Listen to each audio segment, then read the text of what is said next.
Hi, it's Steve. Today we're going to show you how to change the baffle kit on your washer. It's a really easy job. All we're going to need is a number 2 Phillips screwdriver, a number 20 Torx screwdriver, and a rubber mallet.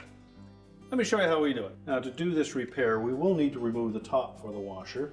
So we'll want to first of all unplug it and give ourselves enough room that we can access the 3 screws that secure the top to the back.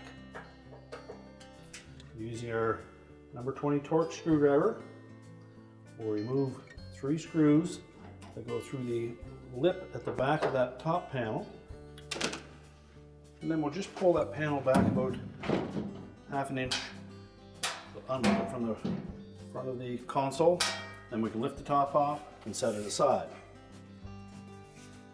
Now, the reason we pull the top off is so that we can access this hose that comes from the soap box into the top of the tub.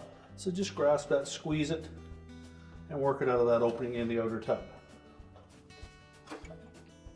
That will allow us to see the outside of the inner drum. And if we open up the washer door and rotate that inner basket, once we have one of those baffles at the top center, if we look through that opening, we'll see where it clips onto the tub, and we'll also be able to see whether or not there is any screws that are securing it to that basket. So I want to make sure that there are no screws holding those baffles in place. The original ones typically did not have screws on them, but it may have been replaced at some point or another, and a screw may have been added. Once we verify that there are no screws on there, we'll take our mallet and a small block of wood.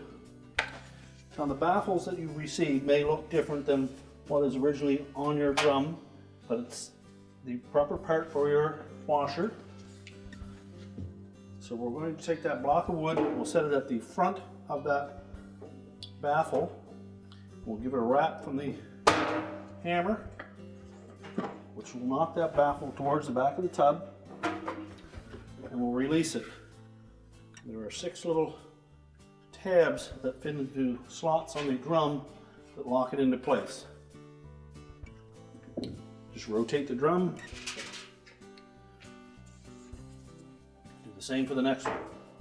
And again, just give it a sharp rap.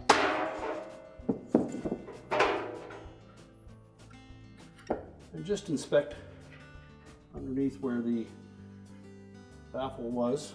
Remove any parts that may have broken off or any debris that may be in that area. Rotate the drum around to the last one and do the same thing.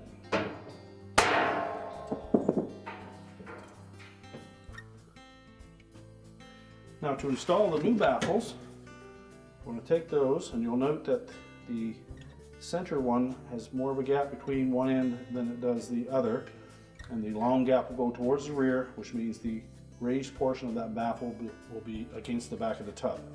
So we're going to sit it into those slotted openings in the bottom and then pull that baffle sharply forward to lock these tabs into the slots on the drum.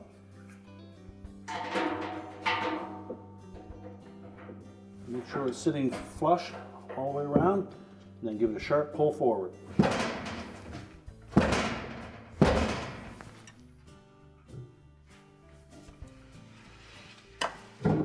Rotate the drum and do the same for the next one.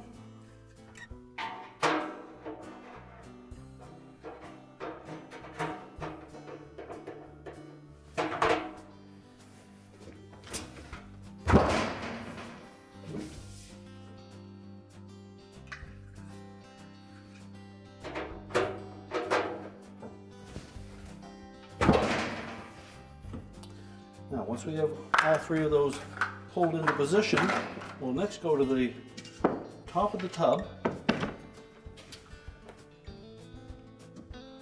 and we'll look down through that hole where we removed the hose, and we're just going to rotate that drum until we have one of those baffles directly at the top.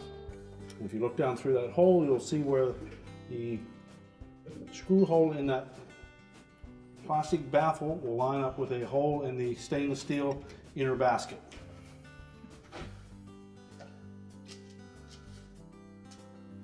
Now we'll secure those baffles in place with the screws that were supplied with the kit. Use caution so that we don't drop them in between the two tubs.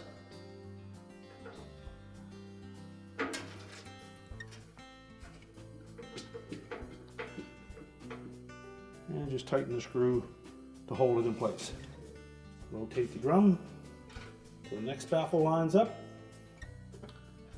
and continue to do that for the remaining two baffles.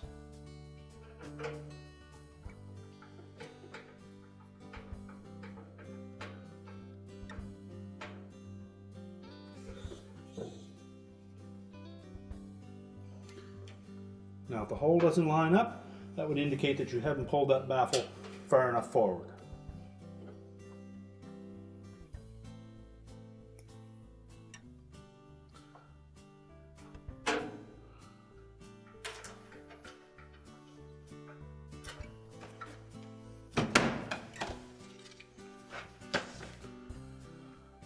Well, next we need to reinsert that injector hose into the top of the tub, and we want that large flange portion of that hose to be inside of the outer tub. So we're just going to squeeze that all through that opening.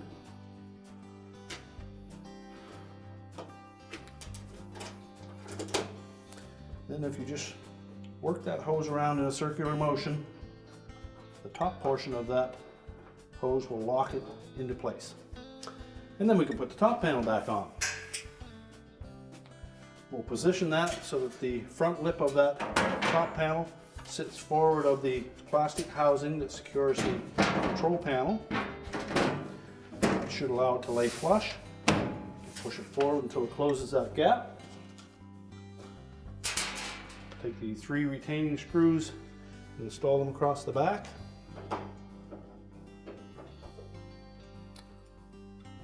Now we can reconnect the power, and our repair is complete.